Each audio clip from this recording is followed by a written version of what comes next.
So welcome. How are you, Dimpi? How's it I'm going? good. You're in Connecticut right now practicing? I actually am in Michigan practicing. I'm in actually Connecticut for a wedding right now, but Oh, okay. that's enough. Yeah, okay. But yeah, I'm in Michigan practicing currently. Yeah. And you moved there recently, or have you been always been there? So I actually moved there after I got married to my husband, and reluctantly. I was actually excited to practice in Connecticut because naturopathic medicine is licensed in Connecticut. But he was there and his job really couldn't move, so I moved to Michigan, and that was about 7 years ago. It's not licensed in Michigan? No, Oh, it's okay. not. All right. So Yeah, then what does that mean? Like no acupuncture or no diagnosing, or you're just, yeah. all of that. Yeah, so no Okay. acupuncture, no diagnosing, no physical exam. You can't order labs directly. You have to find other means of doing that. So really our toolbox, like I felt like it was really, really just small. When I moved there, I felt really frustrated that I couldn't do everything that I was trained to do. Yeah. But within a few years, I learned that like even like the basics, the foundations, right? So like just nutrition, lifestyle, and just like, lifestyle counseling and nutritional counseling, like those, and then botanical medicine, like, right? Like those things are so powerful. And I really relied heavily on those modalities then and learned that we can still thrive and still really help people and really make a huge impact with just those tools. So Yeah, it's true. I mean, we learn so many tools that even if you only have access to a handful of them and not every single thing we were trained to do, you can still do a lot. So yeah, yeah, yeah. that's the Even cool if you were thing about it. just working with like nutrition, Yeah, Yeah, totally. it's really cool. Yeah, and you were my first intern. So at CCNM at the Canadian College of Naturopathic Medicine, you can work with a student intern, a fourth year intern. And I was in first year, I'm pretty sure. You were in fourth year, and Yeah, so you would just randomly assign me yeah, as an intern. I think your supervisor was Yasher, I think. yeah, Yeah. yeah, yeah. Yeah. Yep.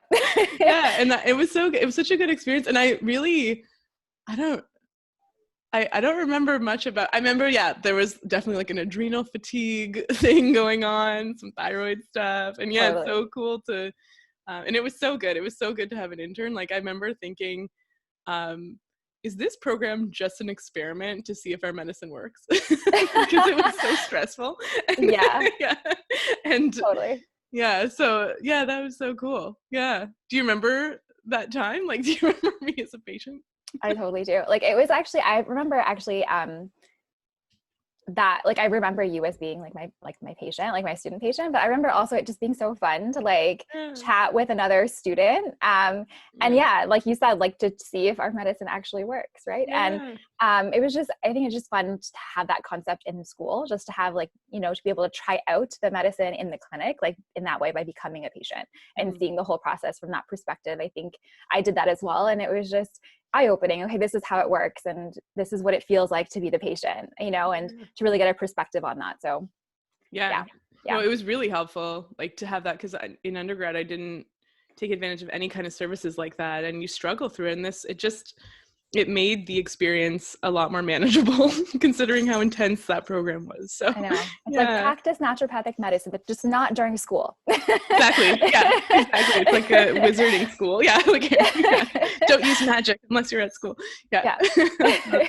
And then, so you told me that you're doing a program right now. You're offering a 6-week program, I think you said? 6-month program. 6-month program. Okay. Yeah. Tell us a little bit about that for highly sensitive people. Yeah, so I actually have been in practice for like 9+ years now, and I had been seeing a lot of like patients like one-on-one and appointment to appointment. So kind of like what we're trained like in school. Okay, you go from like one appointment visit to another appointment visit. You come up with a plan, and then you have them kind of book appointments accordingly.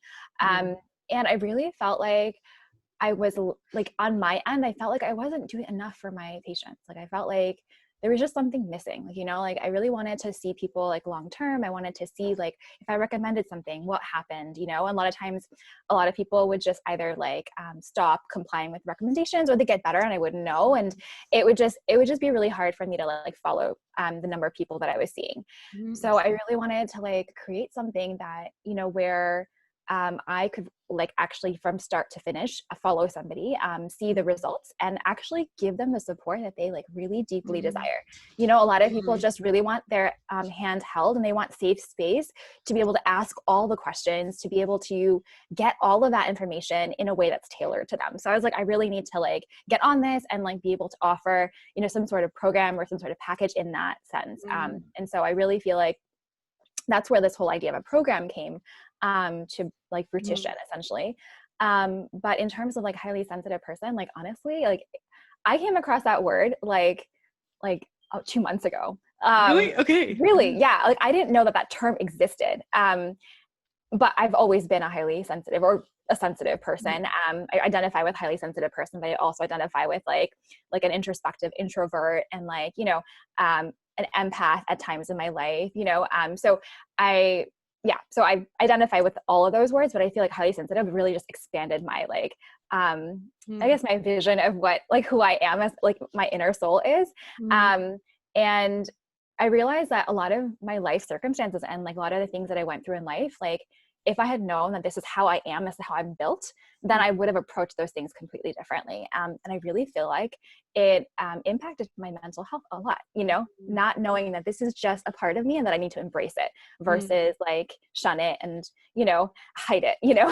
So, right. Yeah. Like, why are other people not feeling overwhelmed in this situation or not bothered by this thing, you know, and thinking that there's something wrong with you when it's just it's just your personality, or I guess just the way that you're built, you know?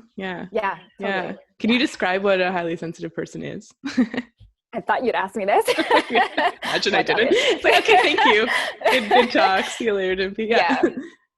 So like a highly sensitive person is someone who experiences the world in, I would say like in a more vivid way. So, you know, sounds, noises, like light, like all of those things are just more impactful on like the visual experience, and you tend to be more sensitive to them. Also like in terms of emotions, when I think of like highly sensitive person, the first thing that comes to mind is like, okay, they're really sensitive, they're really emotional. That is the case, but it's really more about like, that person taking on the energy of everything that they're surrounding themselves with. So in the beginning of my practice, I didn't realize this, that I was actually attracting that type of client into my practice. And I just didn't know how to actually help them then, because I hadn't identified that as a part of my inner being then. But a lot of these people, they actually are sensitive to a lot of fragrances, you know, a lot of different food sensitivities. They experience pain in a different way. So, you know, they are said to have like lower pain tolerance, but it's actually that they have the same pain tolerance, but they're just experiencing the pain in a completely different way in their nervous system. So that's like a common trait when it comes to... That's just my dog. I love it. He wants to contribute to the conversation. Cool. Yeah. So it's like, maybe it's just that they feel everything more. Yeah. And it's like, not just, you're not even feeling, but they like take on that energy and they feel responsible for that energy, you know, more so. And when you feel responsible for the energy that you're taking in, you really don't know how to process it sometimes. And you feel really burdened by it and overwhelmed by it. So, right. And it's difficult to figure out, I imagine, because I also have many patients who would identify with all of this, who are like, they don't know what's theirs and what's from the other person. I think a lot of healers deal with this too, where you feel a certain way after a session. And you're like, okay, you know, what, like, this is, I didn't come into this session with these feelings. Is that what you were experiencing too when you're working with people?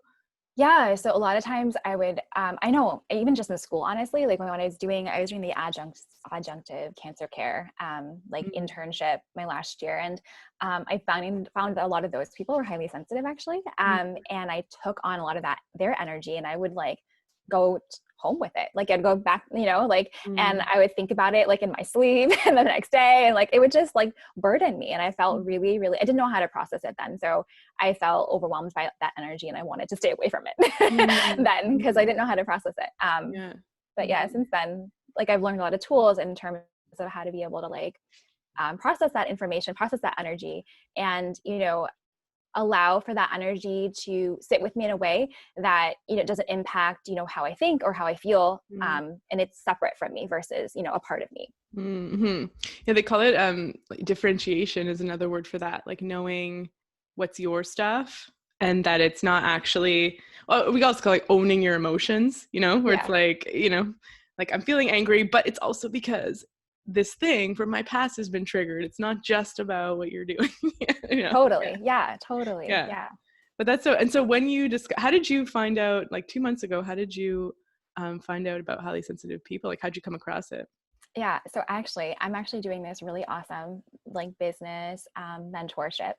And there's this really great group of women, and we get on these calls to really dig deeper in terms of what we want to offer the world. I knew for a really long time that I wanted to offer something amazing, but I just hadn't quite like put my finger on it. Like naturopathic medicine, I knew would be a part of it, but I felt like my purpose, my calling wasn't fulfilled yet, you know? So I feel like in just some of these talks, like they were like, you know, what about HSP? Like, I feel like everything that you're describing in terms of the people that you work best with are this population. I was like, what's an HSP? Like, you know, and the more that I looked into it, I was like, this is me. And this was me growing up. Like, I have so many like examples from growing up where I was like, wow,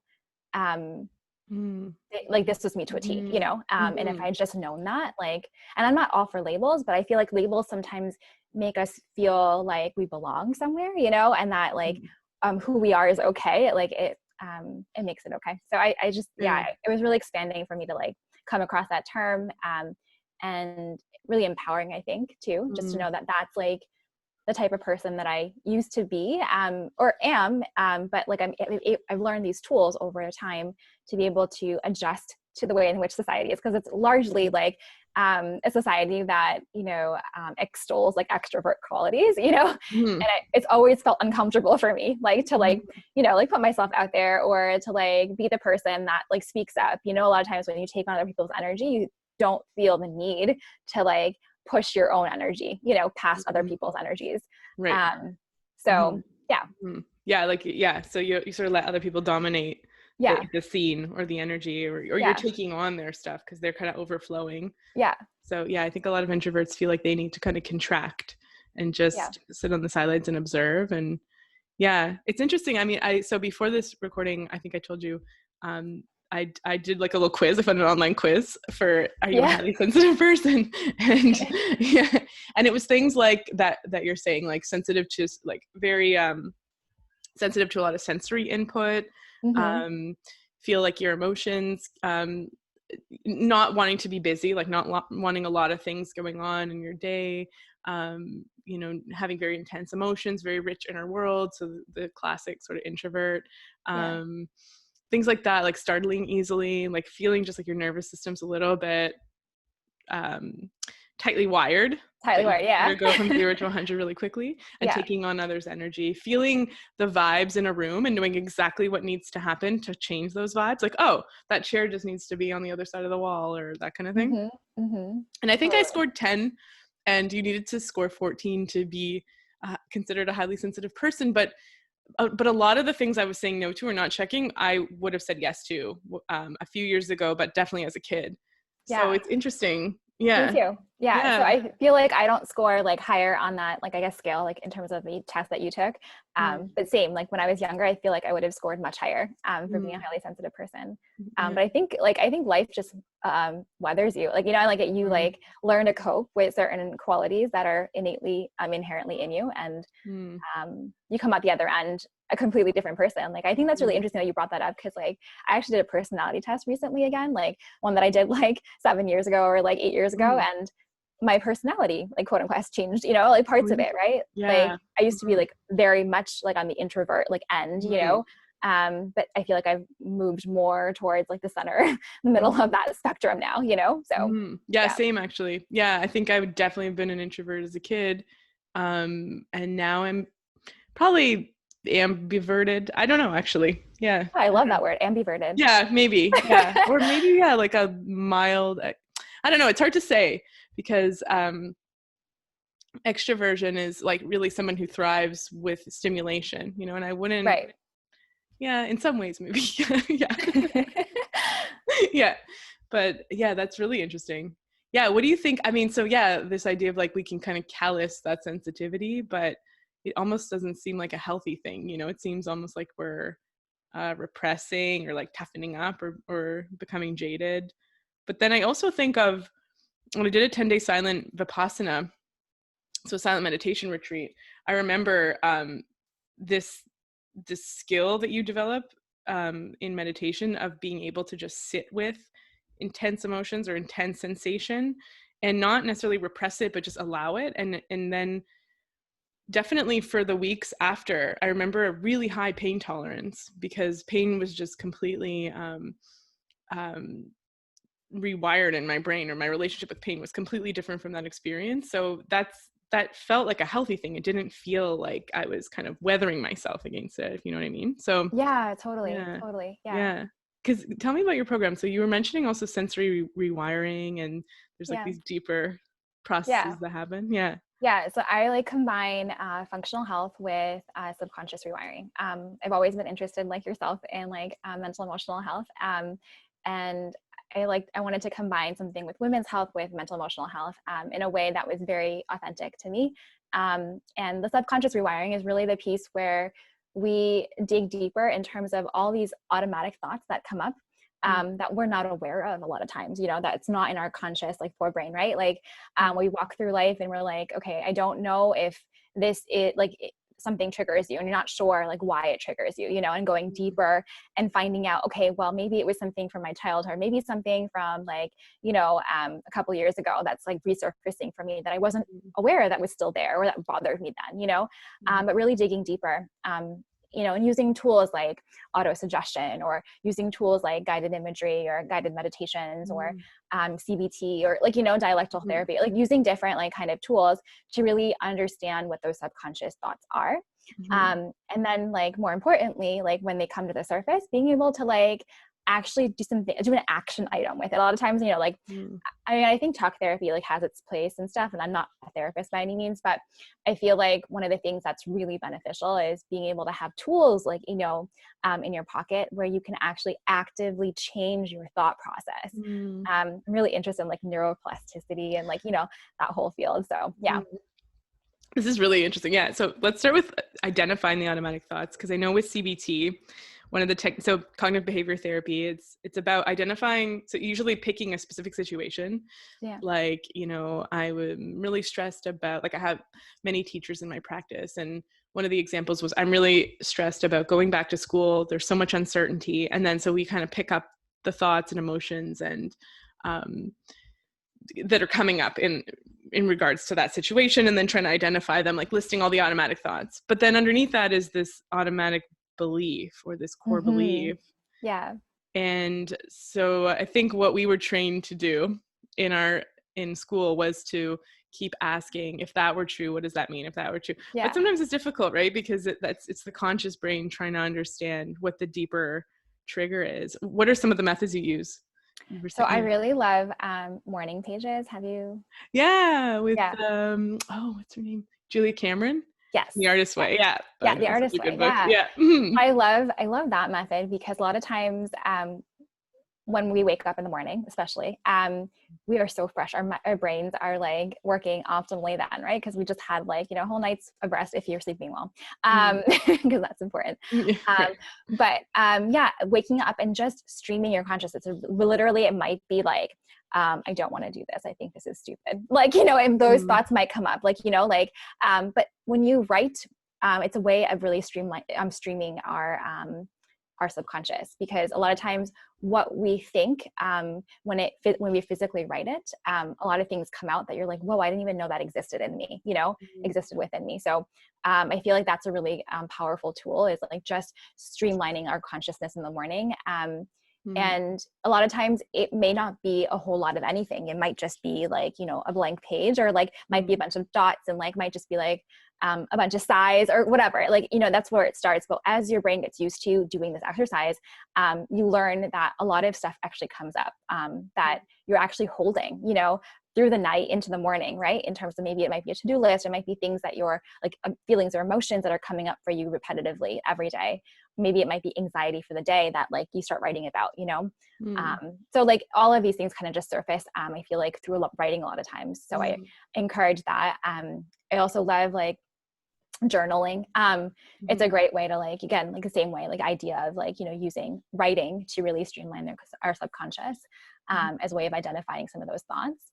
But a lot of times even like like prompts, like, just like Yeah. open-ended questions. I feel like those really allow for us to like dig deeper into our subconscious too. And so just having a space to answer some of those open-ended questions that a lot of times we don't have time for in our busy world now, so like that can sometimes be really a great way to tap into our subconscious. Right. Yeah. With someone who's actively listening to the response and providing space for it to come out. Yeah. I think this thing you mentioned, this idea of streamlining consciousness, right? Which I think happens probably through writing or speaking, like talk therapy.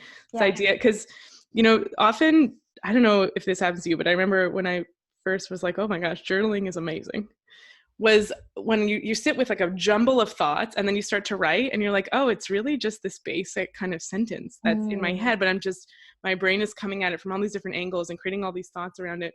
Once you start to like pull out those thoughts linearly, it becomes something, it makes more sense, it becomes cleaner, it becomes more organized, it like helps you figure out, or get closer to the root, like you're saying, like maybe the automatic thought that's triggering all this stuff. I agree. Like, I feel like writing creates clarity a lot of times, and we're not aware of that. Even if somebody who's not a writer, I feel like, can use these tools, because really a lot of things are within us that we just are not aware of. And a lot of times when we do something, when we use a couple of our senses, right? So not just like visual or not just like listening, but if we like combine a couple of our senses and, participate in some sort of activity that helps to streamline our consciousness, I feel like it's really powerful. So yeah, that's really cool. Yeah. And so then, in Morning Pages from Julia Cameron's book, The Artist's Way, is like you sit down in the morning first thing and write out 3 pages of just whatever it is, stream of consciousness writing, and don't look at it again. That was her tip, was like, just write all this stuff. Don't show it to anyone. This is just your raw, unedited, whatever that needs to come out before the actual creative process can begin. And it can be really powerful because a lot of it, you just keep the momentum going. So you might be writing things like, this is stupid, or I don't know what to write. Blah, blah, blah, like whatever. But then sometimes there'll be this sentence that is completely profound that you're like, whoa, wow, this is the heart of everything I've been dealing with for the last month, kind of thing. Totally. And once someone comes in, so I think automatic thoughts, and also look at them like schemas, and it's usually deep core things that pull in a lot of different experiences, like things like I am worthless, or people won't meet my needs, or I'm incompetent. Like there's like deeper kind of all encompassing just thoughts that we kind of consider like the baseline of our reality. Like this is sort of like capital T truth. This informs everything that I do, and every experience I have feeds this schema. Just sort of my conception about myself. Yeah. And so once that people identify that, like they come to you and they're like, okay, mine is I'm worthless. What do we do now, Dimpi? So I think that's where like the subconscious kind of rewiring comes into play. So first is identifying, like you said, right? Like what that belief system is. And the second step is to understand where it gets triggered, in your current life, like what situations kind of bring up that feeling for you. Because like, there is like, if you go into therapy, like, you can work with somebody to actually talk about where it stems from. And, I don't really do too much of that, but, identifying for yourself might be important in that moment, but really working on, okay, where does it get triggered today? Like what are the situations that trigger me today? And, and what is it within me? What is the child within me? Or what is that, other version of myself? Like, why is that person, within me triggered, that version of myself triggered? So really looking at the emotions around that, looking at, the thoughts around that, looking at the situations and and the things that are triggering on that person. So that's like really important to identify, I feel like. Once we identify that, then, utilizing different tools to actually change that belief system. So I love Katie Byron's The Work. So like she like is able to like really like flip a lot of our belief systems around, and when we like change the way in which we construct that sentence of our belief system around, we're really able to empower ourselves to not make that that particular belief system a prominent part of our life anymore. And we can just see it within that situation. This is why it triggered me, and this is my past experiences with it. But it doesn't have to be this way, right? It can be different moving forward. So what I know that she has a set of questions that she asks, right? It's like a 5-step process or something. Like do you know them? Like, yeah. Don't know them off the top of my head. I'm just going to look. Yeah. And because that's really interesting that just with a few, I think it is just with some questions, she can completely rewire the brain, right? It's, yeah, yes, I people love answer. it. Yeah. I love it. She has like this worksheet on her website. Anybody can download. It's like Judge Your Neighbor worksheet or form. Yeah, there's so many ways. I mean, there's a few branches of schema therapy. So cognitive behavior therapy is like you try and find balanced thoughts to manage the automatic thoughts, which can be very helpful if it's done right. Yeah. A lot of people knock CBT, but it can be so amazing in a session when you're like, the person's like, oh, I feel so much better. There's things like EMDR, I think, has some connection to that. And then there was one called brief, it's not solution focused, but it's Coherence Therapy. And he would have you write the new belief down and then read it like a few times a day to try and rewire. But Byron Katie has her. So I found the questions. It's 4 questions. Is it true? And can you absolutely know that it's true? And how do you react? What happens when you believe that thought? And who would you be without that thought? So it really I love the first 2 questions specifically. There is a really great Brene Brown like Netflix special where she talks about this very concept. Like we create these stories in our mind of ourselves, like, you know, of like what we think the other person is thinking or like how they perceive us, you know, and a lot of times it's not true, you know, it's just the story that we've told ourselves. So a lot of times even our belief systems are sometimes not true. And when we ask ourselves repeatedly that question, we learn or we come across, we're like, yeah, actually, you know what, it's not true. Like, you know, and this is why it's not true, you know?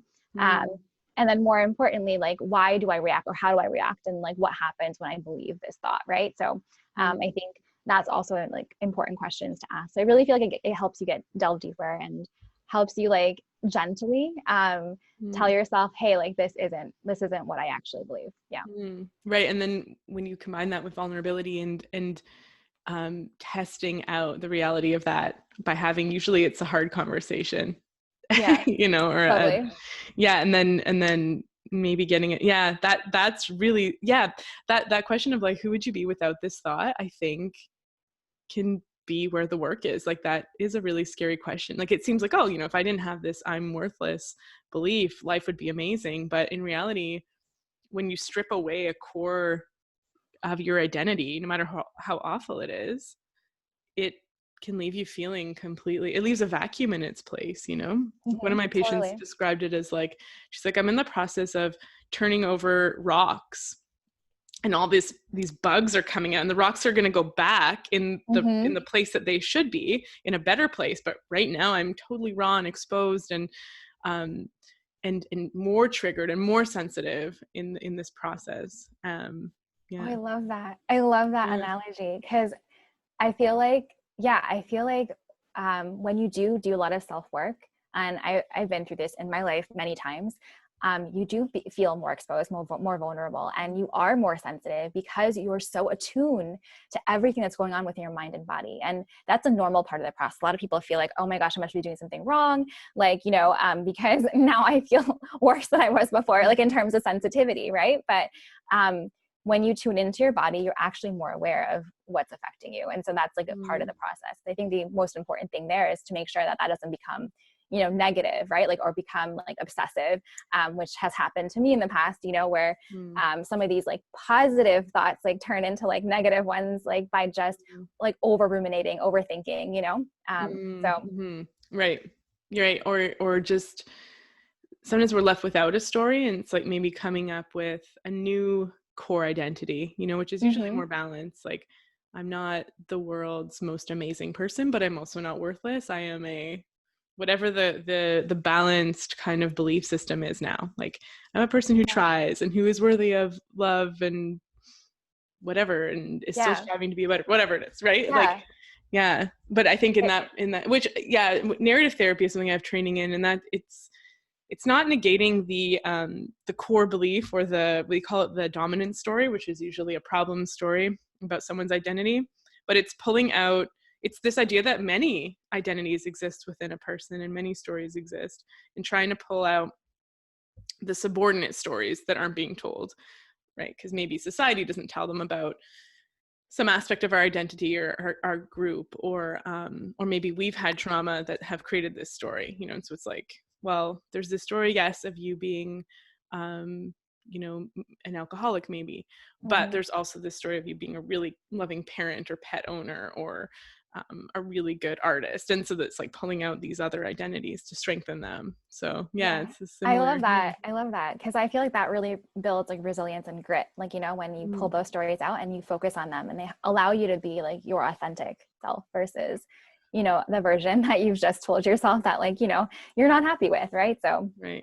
Yeah. So that everything doesn't just collapse in the face of a negative experience, right? Where you're back to, you know, oh, I failed this math test, so now I'm completely worthless. And it's like, you can just kind of stay at the level of, oh, I need to study harder for the next math test. Yeah. And I think it's really cool that you like that comes up with you, like comes up for you with your like patients, because I feel like you must also like really hold safe space for them to be themselves and for these things to come up, for them to do this really deep work, you know? And I feel like that really is a game changer. I don't know, being highly sensitive, like I feel like I only feel like I can be that vulnerable and work on those things if the person that I'm working with can hold that safe space for me. Right. Yeah. And I think, well, I really like your idea or what you're doing with this idea of actually creating transformation for people by holding them within a program. You know, because I think one of my challenges, I'm 6 years in, this is I think I'm finishing up my 6th year of practice. Okay. So, Yay. But this, yay. This is great. Yeah.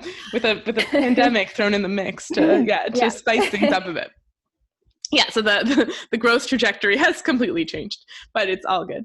And a new program that you have, a new course that you have out. And a foundational program. Yeah, exactly. Which again was the help of a mastermind to kind of inspire me to just get on with it and do it. But this idea of, like, you know, we see people, what we were trained to do in school was to kind of see someone and then they come back as needed, or you have a follow-up, but there isn't necessarily, it takes years to really understand what the trajectory looks like for, you know, for the specific kind of person that you're working with. Yeah. And to understand, okay, so on visit 5, this is what we do, or this is usually where people need extra help with this other thing. And then trying to build in this support in this journey when you're working with someone. And is your program one-to-one? Are you doing individualized consults with it? Yeah. So right now I'm doing one-to-one. In the future, I want to be able to offer like group programs as well, but I kind of want to I just want to like take a step back and work with people really one-on-one, and only take like a few clients, like, you know, a year, and really follow people and really be involved in that transformation journey. Like you were mentioning, like, I think that there's just something so fulfilling about that. And not only do my clients like end up like growing, you know, and gaining this new perspective like on their health and having this transformation, but I feel like I also like have the opportunity to witness it, and I feel so honored to be part of that journey. It really makes me feel so good to be able to like have that opportunity to do that. Yeah, and that's also, you know, it's antidote against practitioner burnout, when you actually see the impact you're having, when you're sticking with your patients, when you're seeing them grow, versus, which I think is a big part, you know, in medicine, they say like physician burnout is really, is a huge problem. And it's a lot of it comes down to this idea of like this moral injury of just kind of seeing people for 15 minutes, knowing that there's so much more you could do for them, but they're not coming back, or there's no time. And we obviously have way more time working with people. Like we have a whole hour and a half, however long you want to work with totally someone, we do but still it's usually up to the patient to come back, and the communication around follow-ups is sometimes not super clear for both people. So when you have a program, there's an expectation of when someone's going to come back, when the next visit is. You can take them through, because I remember when I do therapy, it's not like every single therapy session is this monumental, amazing thing, but they're like these beads in a chain, in a link, in a beaded necklace that are getting you towards this new experience. So you know you're going to come back next week, you know? it's not like, oh, come back next week if you're better, or if you need a supplement change, or so there's this idea, that can be really powerful, the program. I love that. I love the mention of that, because sometimes no change is change, right? Just showing up, right? Like, and I feel like a program like format allows you to just show up, and that's like your work for the day. Like that's the work that you did, right? You just showed up, right? And like, that's huge, because a lot of times we don't even show up like when we should be showing up for ourselves, right? You know, and having somebody to feel like that's holding you accountable to do that, and holding you to the best version of yourself, essentially, right? So, and pushing you in that direction, and has like, you know, your vision and your goals like in sight for you, you know, and holding that. So right, exactly. Yeah, someone who's you're just sort of checking in, and that's also where you can go deeper, because it's like, oh, there's nothing going on for me today, and that's usually where you're accessing the deeper stuff, right? Because you're not dealing with the immediacy of, I don't know what to make for breakfast, or this thing happened to me and I'm super stressed out. It's like, oh, nothing's going on. Okay, that's where you can get to the totally. You can get down to the bottom when the water's calm, you know? Yes. It allows space for you to like improve what's good and make it like the best, or make it even like better, like even more, not born better is not a word.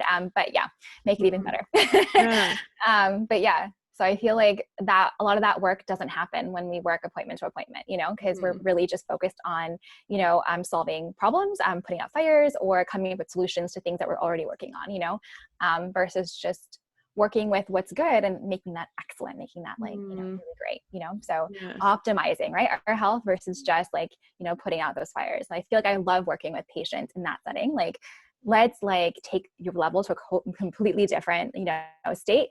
I know it's okay right now, but let's make it like amazing, you know, and when you feel amazing, you're like, wow, this was so worth it. Like, it's so worth it to like, you know, up level your health wherever you're at. And I feel like it's just, I mean, you and I can like probably attest to this, like it's constant work. Like it never stops, you know, there's no like, okay, I've reached like, you know, I've reached the top and I'm done now. Right. Like it's this constant work that we have to do. Completely. Yeah, exactly. And this idea of optimization is not, I mean, we use it a lot in our, I guess like on Instagram or in our marketing, we say like, I'm always typing out optimization. Or optimizing, but what does that actually mean to a patient, right? Like, especially in a healthcare system where we're used to being, to managing concerns. So you go in, see your doctor with a concern. Now, many like physicians aren't offering a physical exam anymore. And then even if, you know, a physical exam usually was geared towards finding something wrong.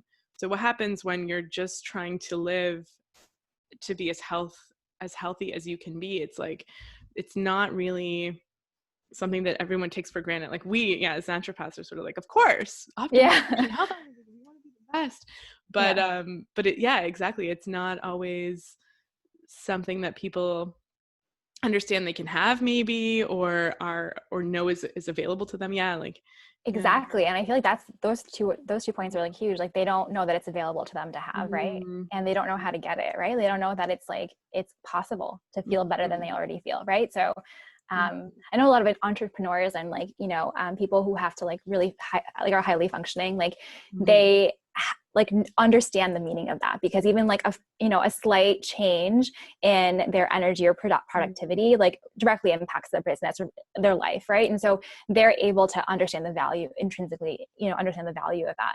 But like, you know, just anybody like you and I, like, you know, like I feel like sometimes you just take for granted that, okay, my health is good, I don't really need to work on it. But optimization really allows you like expansion of yourself, you know, and the things that you can accomplish. It's not just about the health, right? But if your health is like optimized, then it's like your life becomes optimized, like, you know, like your family, like your family relationships become optimized. So it's really just, it like feeds into all of these other buckets in your life, and it really is transformational. So it's a good point too. Entrepreneurs, athletes, people that are trying to, they're not just I guess interested in functioning, they're interested in like pushing past a certain point or a ceiling.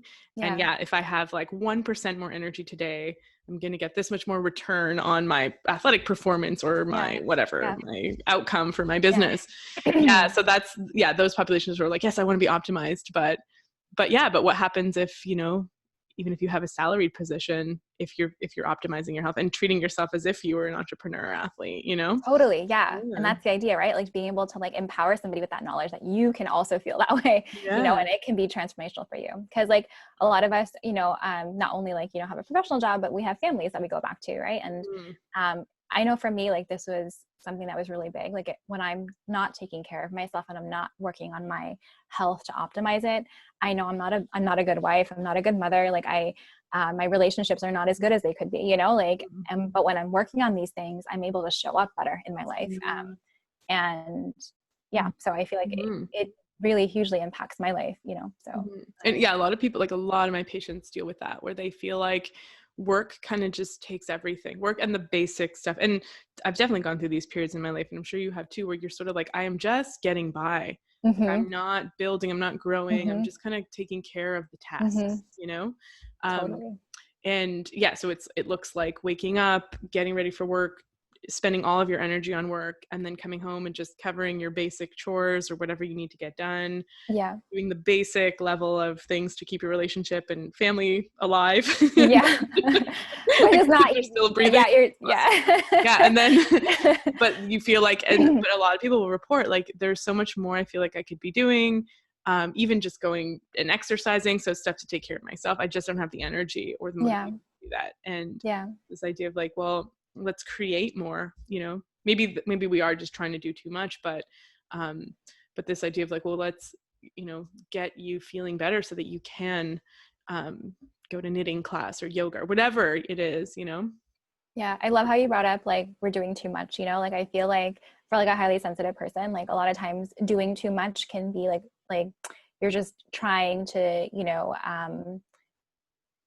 what am I trying to say? Like you're trying to like fill all these responsibilities, but you're doing it like only like 30%, you know, 20%. You're not able to put your 100% into these things. And that can be exhausting in itself, right? Like, and I feel like simplifying those routines or simplifying what our lifestyle looks like on a day-to-day basis can be really empowering and help really shift your focus and help you reserve, like, you know, increase your energy reserves essentially, so that you have the energy to, you know, spend on the things that you actually want to spend your energy on versus the things that suck your energy, you know? So. Right. Yeah. We also, like minimizing decisions, not making constant decisions. Like, you know, like all of the tech people, like Steve Jobs and Mark Zuckerberg, they wear the same thing every day. It's like just. My husband does that. Yeah, really? Yeah, that's good. Yeah.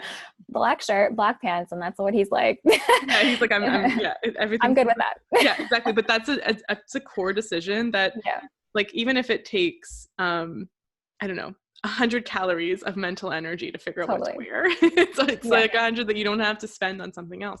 Totally. So so this idea of like, routinizing things and creating habits and talk about, so with the functional medicine piece, how does that look when you're working with highly sensitive people? Yeah. So I told you that I was working, you know, out of Michigan. I'm working from Michigan, right? And naturopathic medicine there, you know, isn't licensed. And so a lot of times I felt like I didn't access the functional testing as much just because it was harder for me to access.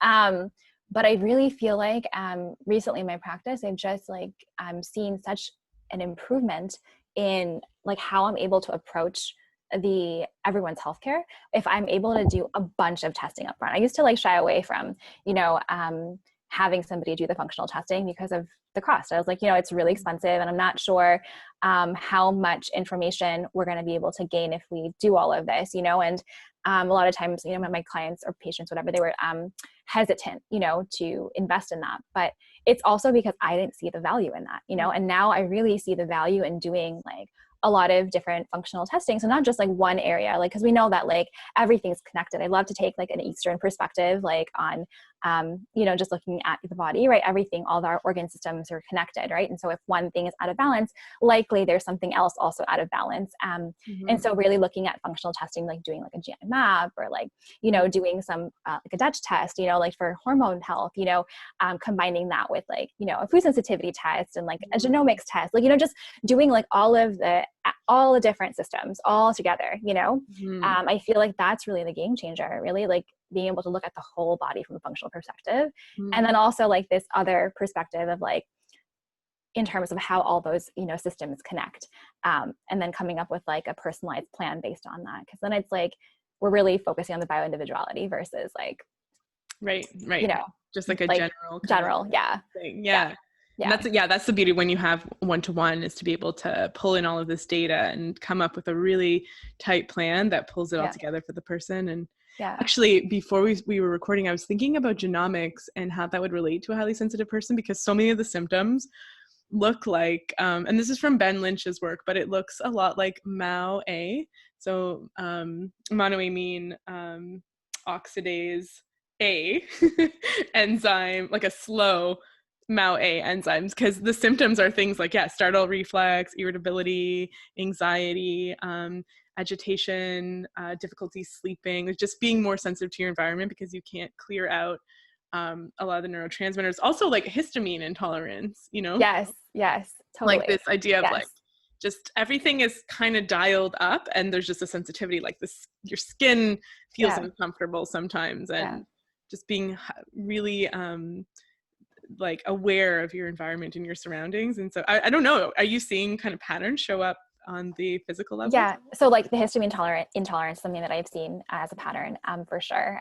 But like, I think overall, I'm just seeing like, higher like numbers of foods that are like they're sensitive to, like in the food sensitivity testing that I'm doing, or like more like dysbiosis in the gut, because I feel this like, mind gut, right, connection, right? Like, so if we're overstimulated in our minds, like, that our gut, it's more likely to, be out of balance, and so I'm always seeing like, something there that needs work on. And then a lot of like, honestly, like nutrient deficiencies as well, because like if our gut's not functioning well, we're constant state of stress, like this chronic stress from just processing all of the sensory information that we're surrounding ourselves with. I find that, we're not digesting our food as well, and we're not, as a result, like absorbing those nutrients as well. And so like, I feel like that's also a pattern that I've seen as well. Yeah, the digestion piece makes a lot of sense. Like in Chinese medicine, we, the spleen digests the food, but also the thoughts. And so this idea, like constant rumination, like it's almost like when there's a lot of sensory input, it's like you're constantly eating, you're constantly consuming. Yes. You don't have time to digest, right? Yeah. So so optimizing digestion. Yeah. I'm thinking like bitter herbs to just help with calming and grounding and the system. Yeah. Totally. And a lot of things that can help. Yeah. It's interesting. And then the sensitivity to the environment makes a lot of sense that it would show up as food sensitivities, which is the environment. Totally. Yeah. Absolutely. Yeah. Mm-hmm. Yeah. Yeah. And this idea too of the microbiome and how that could play in, like, it's something that I'm diving a bit, it comes in waves, the information that we have access to. Yes. Like, through, and then everyone's obsessed with the microbiome again, and then nothing shows up, and then, But, I think for a while I was doing coconut milk yogurt. So you just take coconut milk, you put probiotics in it, and it ferments in about 24 hours, and then it makes a really amazing yogurt. And I don't know, it seems to be better than just taking probiotics for me. And I think some of the research is saying that maybe fermented foods aren't because of the probiotics. It might be because of the fermentation products that you're consuming that are just good for your gut, because you're getting them earlier on in the digestive tract versus in the colon, et cetera, et cetera. So you're absorbing more of them. Anyway, I was driving yesterday after having coconut milk yogurt for a couple of mornings, and I remember just being like, I just feel good with things. Like, I just feel really like centered and calm and fine, and no impatience, no anxiety, no rumination, no feeling kind of like out of the present moment, that feeling of just being kind of like overwhelmed by things. Like, I felt just good and clear. It felt like I just meditated or surfed for a few hours. It felt really good. And I was like, what is going on? Oh, it might be the fermentation products that I'm totally. And like our gut microbiome, like it changes like constantly, right? And we create like, a brand new like intestinal cells every like 3 days or something, right? Like every 72 hours, right? So like it's amazing how quickly those things that we like eat like change that microbiome. It's really, really, really interesting. I love like, and I'm like you, like I also have shied away from prescribing like probiotics to everyone and anyone, like, in practice, because I feel like, our food holds so much more information for our body, like sensory information. So it's not just about like you were saying, it's not just about the microorganism, but it's about the vessel in which that microorganism, interacts with our body, right? So I really feel like whole foods and, using whole foods to like heal is really powerful because of that idea that, it's holding more information than just the nutrients, right? In Right. terms of, how it assimilates into our body. So yeah, that's actually something I talk about in the nutrition part of my foundational program. This idea of like plants contain literal information from the environment. Like the flavonoids are not, like we think of them as antioxidants, and they are, but they also are like these little toxins that generate our cells to make antioxidants.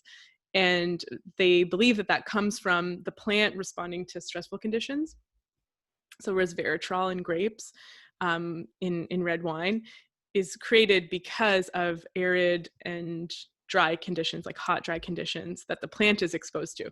So we consume resveratrol, and it communicates that the conditions of the environment to our body, and our body upregulates antioxidants to deal with dry and hot conditions. And so it's this communication process. So it's not like, oh, resveratrol is good for, it's a good antioxidant. It's like, no, it's a communication process that's happening, Same with mushrooms, like the medicinal mushrooms, with the beta glucans that help stimulate the immune system or modulate the immune system if your immune system's overactive. So it's like these, and so that's so different than just taking vitamin C, which you need, but as a building block, or as an ingredient to make things work. But this communication process with the whole plant and all of the compounds that we don't understand. It's pretty crazy. Yeah, it's pretty good. And that's so cool that you offer that like inside of your like 6-week program. Like that's just gold. Like I feel like that information in itself is like so empowering to know that. Like that's how your food interacts with your body, right?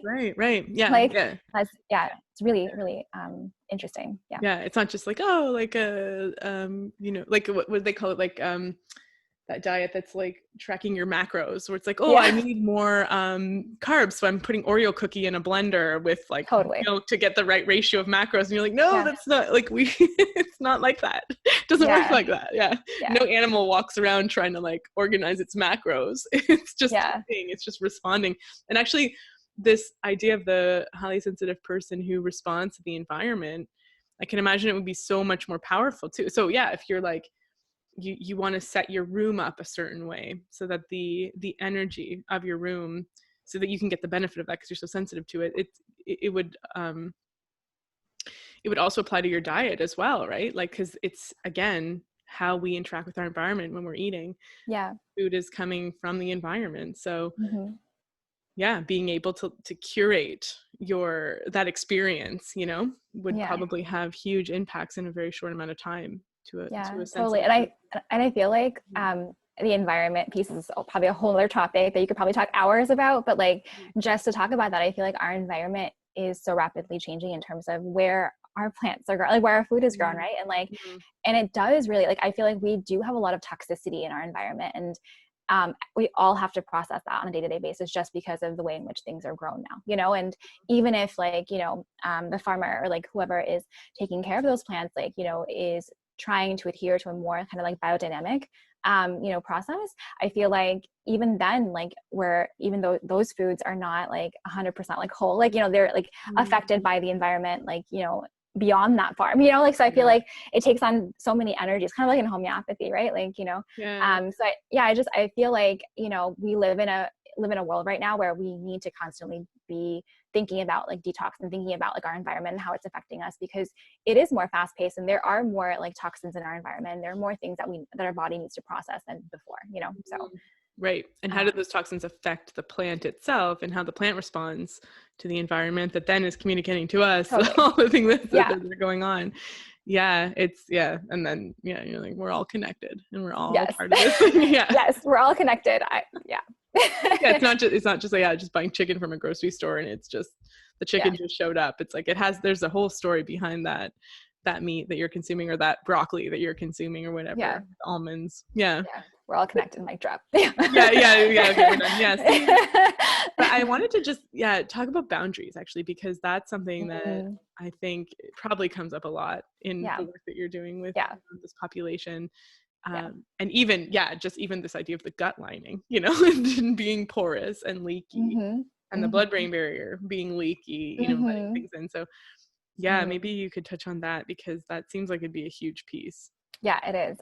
So a lot of the people that I end up seeing or working with have this issue with not being able to set up these boundaries. And not only that, but like, I feel a lot of times like we're forced into setting these boundaries. You know, somebody tells us that you should like not take on that energy and you should like do this, you know, and a lot of times we try to like embody that recommendation and it doesn't sit with us quite the right way. So it's really about finding a boundary that you feel good about and that you feel like you want to commit to.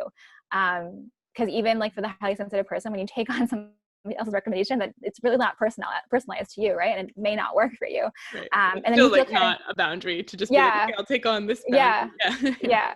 Because like, you know, there's so many different ways to create boundaries, right? Like you can light incense, or like, you know, or you can light a candle, or, you know, you can, you know, use specific essential oil. I feel like essential oils tend to be stones, stones, crystals.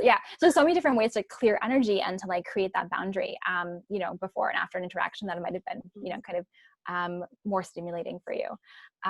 But really it's about, okay, when do I want to put up these boundaries? Like, where do I feel like my energy gets sucked that I need to like really put up that boundary? And where can I let that boundary down and kind of just be raw and open, you know, and be myself, and like, knowing like when to do that, I feel like is a game changer, because a lot of times when, a highly sensitive person puts up a boundary like 100% all the time, then they're not able to experience the world in which they authentically are like, you know, wired to, you know, and like that experience of the world is what allows them to be super creative and have this rich inner world, right? Like, and so if we're not allowing any time for that, then we're not authentically being ourselves either. So knowing when that boundary is necessary and knowing when that boundary is not necessary, I think is really important to figure out too.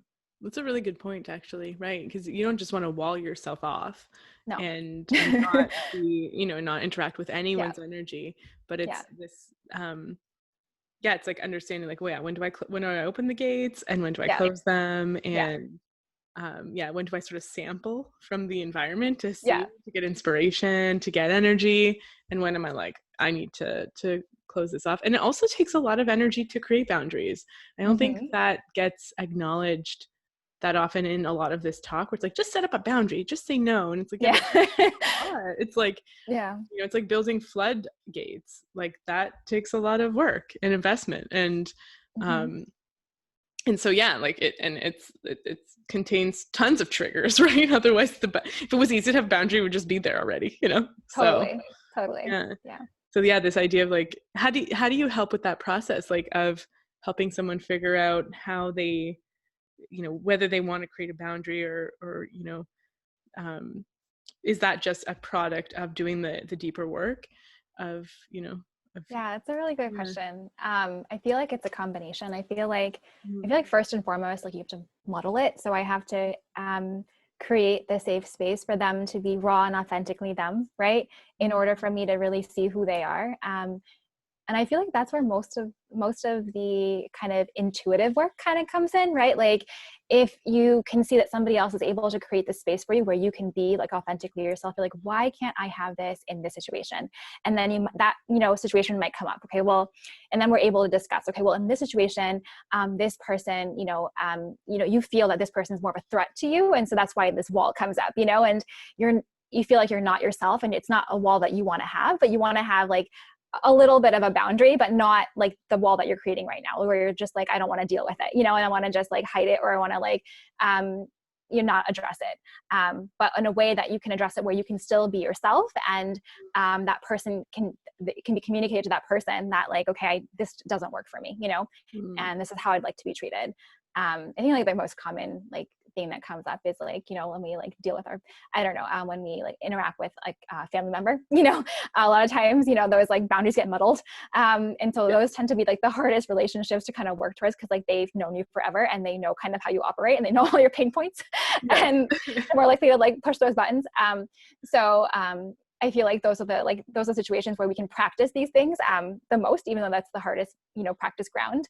Right. But once we've mastered that and we've been able to do that, we can go out into the world confidently and be able to put up those boundaries and be able to like filter that energy in a way that, empowers us and makes us feel light and airy versus like heavy and like overwhelmed, Mm-hmm. Yeah. It's like picking up the 100-pound weight over and over again. And you're like, oh, this staircase is a breeze. I've been squatting 100 pounds with my family. Actually, there was a statistic, which I don't actually know the exact number, but it was, I think, so people have different levels of differentiation. And someone who's highly differentiated is somebody who doesn't mind being hated because they're so aware of who they are.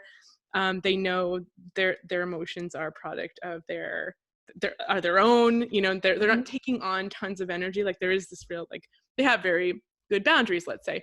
It's easy for them to make boundaries. So that's like a very highly differentiated person.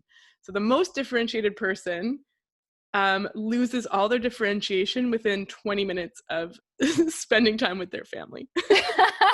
I love that. So imagine just a regular person. It's like probably 1 minute. Yeah. So yeah. And they always say that too. They're like, if you think you're enlightened, go to Thanksgiving dinner type thing. Yeah. So that's like a real totally good practice. And and it's really cool. Like a lot of times we see that as a source of conflict, our families, because we don't choose them, right? We choose our friends, we choose like the people that we surround ourselves with in our everyday life, but our family is something that we're just given, right? But I think it's such a beautiful thing also to bring up that like we have these practice grounds where people can be more forgiving in those situations because you've had this longer term relationship that's based on time, and it really allows us to like build resilience, which I think is so important. Like just fundamentally really important, right? In terms of that, we talked about like just optimizing our health. Like having that resilience allows us to expand further beyond what we think is possible for ourselves and to really like unleash like our best life, So I feel like that's really, really important. Mm-hmm. Right. Yeah. And resilience is this big topic, right? This, and this, and you said grit as well, I think earlier on. Yeah, exactly. Yeah. And this idea of, I mean, how would you define resilience? let's get into it. I guess, let's see. I feel like resilience is just the ability to bounce back quicker than you might have in the past, right? So like for everyone that looks really different, like what that resilience meter looks like for them. But I feel like it's just building that ability to be able to address the situation as it comes up, handle it and then move forward. A lot of us get like weighed down or bogged down by certain situations, and it's harder for us to like see the light at the end of that tunnel, and especially for somebody dealing with like anxiety or depression, right? I feel like that's a huge issue, right? Because we go into these like really dark tunnels sometimes and we just don't know how to get out, and resilience is the ability to having these tools within our pocket, like to be able to like, be able to come out of that in a more efficient way, and less detrimental way, that like less self-harm, because I feel like at the end of the day, we all like experience like the depression, the anxiety, like, changes in mood. Like that's just part of like our human experience, right? Like we're all going to experience those things, but it's really like, the people that are more resilient are the people that are able to like look at those situations and be like, okay, this is what I'm getting into. And maybe have that foresight essentially that, this is what it triggered me. I have this emotion. Now, how do I like use this tool to like get myself out of it, and like having that practice, that constant practice, I feel like builds that resilience factor within that. Yeah, it's like these like outdoors survival skills, but through the emotions. Yeah, totally. Yeah. Totally. Well, I think I heard a psychologist talking about this idea of, so I think we touched on it before, where it's like you fail a math test, and then it's like, I am terrible at that test. I'm terrible at math. I'm a terrible student. I'm a terrible human being, right? Yeah. I'm totally worthless. And so if you fail the math test and you go right to I'm a terrible human being, it's like that your whole schema is collapsed, versus somebody who's more like, okay, no, I just didn't study for that test. Like, let me just, next test that comes along, I'll study harder, kind of thing. Or I know what I did wrong, right? I learned from that experience, just bouncing forward and bouncing back, right? Yeah. So this idea of resilience. I love that example. Yeah. Versus like, because if it's because you're a terrible person, it doesn't really set you up for a better outcome in the future, because it means you'll always, not only will you fail every math test, you'll fail everything, So it creates this sense of hopelessness and shame and total collapse. And it's way more difficult to kind of move on from that experience. So yeah. But if you're aware of that schema and you can kind of, and you're shifting it, or you're aware that it's just a schema, it's not like Byron Katie talks about, it's not the capital T truth, you know? Yeah. Yeah. Yeah. And I love that like dimension of just awareness, because I feel like that's the key, right? Like being aware of what we're doing, how we're thinking, how we're feeling, right? Like, and just being very attuned to that, versus not being aware of those things like that are existing, you know, that are happening as these experiences, as we like encounter these experiences that are testing our resilience, right, factor. So yeah. Mm-hmm. Yeah, insight as well, right? Yeah. Understanding, like getting insight into these things and having a narrative around them. Sometimes we can create these healthy narratives as well, even around our schemas. Like, oh, Mm-hmm. I just got triggered. Okay, I need to go have a bath and calm myself down and then come back. You know? Yeah. Yeah. This is really great, Dimpi. Any last thoughts or any last things you want to share or conclude with? No, this has been really, really fun. Like so fun. I just think that one fact I think is really cool is that like 30% of the population is like HSP, which I think is really cool. Oh, interesting. Wow. Yeah. And they can be like introvert or extrovert. So like, and like kind of what we talked about, like, I feel like, you know, it's not a test that defines whether or not you're HSP. I feel like it's just the people that are like, honestly, like, cause I don't really like labels that much, but I just feel like knowing that you're highly sensitive, you know, can be so empowering, because you know now that it's a part of you and that it's something that you can work with, you know, and you know how to handle in situations when it comes up. I think one of the things that I recall from like my childhood is that like, one of the biggest experiences that I feel like really helped me identify like recently that I was highly sensitive as a child was that like there'd be times when I couldn't control my emotions. Like I would just cry, and like I felt like it was a weakness. Like I felt like, you know, it was something that was hindering me like from experiencing all life had to offer, because I was like, why am I so sensitive? Why can't I just be like strong, you know? But sensitivity is strength, and it is a superpower if you know how to hone it. So I think I just love to leave on that note, because I feel like you know, when we are able to own who we are and what we've innately been given, that sets us up for so much success in our lives. So yeah, exactly. Like when you're able to use that as a strength. Yeah. Understand. Yeah. I think I have an Instagram post about this in regards to preoccupied attachment. So the more anxious attachment style, and people with anxiety in general, or people who have experienced trauma, who will say like they're so attuned to their environment and other people's emotions and other people's energy that they like almost know it's like a superpower. It's like a sixth sense for stuff that, well, 70% of the population is unaware of, you know? Yeah. And totally. It's exactly what you're saying. It's like, if you're sensitive, you can hone that and work with that and understand that, be an amazing healer, an amazing artist, an amazing family member, because you know how to navigate really subtle information, you know? Emotional intelligence. Exactly. Yeah. And this idea too of, I think they're saying like, you know, so when you've experienced, so intuition, right? It's like, it's not this necessarily like a magical superpower. It's just that you've been exposed to so much data and so many of the same situations that when a situation that's sort of similar shows up, you can kind of classify it and you can understand it, right? So you're like, oh, that whenever I sense that emotion in somebody, it usually means this, you know, and you're so attuned to that.